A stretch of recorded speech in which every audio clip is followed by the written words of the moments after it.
అసలు ఎవరు అడిగి నువ్వు నా ఇంట్లోకి వచ్చావు? ఎప్పుడు మీరు నా మెళ్ళ తాళి కట్టారో ఆ నిమిషం నుంచి ఇది మీ ఇల్లు కాదు, మన ఇల్లు. తెలివిగా మాట్లాడు. నీ మెళ్ళో తాళి కట్టింది నీతో సంసారం చేయడానికి కాదు, నీ పొగరనిచ్చేందుకు. నీ మెళ్ళో తాళి కట్టింది నిన్ను నా భార్యగా చేసుకునేందుకు కాదు, జీవితాంతం నువ్వు ఎవరికీ భార్య కాకూడదని. ఎవరికీ భార్య కాకూడదనే మీరు ఆ పని చేస్తే నేను మీ భార్యగా ఉండాలనే కదా.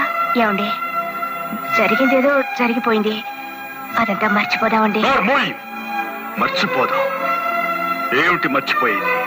నా హార్మోని బద్దలు కొట్టిన విషయం మర్చిపోతాను, నా గుండె పగలగొట్టిన విషయం మర్చిపోతాను, నువ్వు నన్ను కొట్టిన కోడా దెబ్బలు మర్చిపోతాను.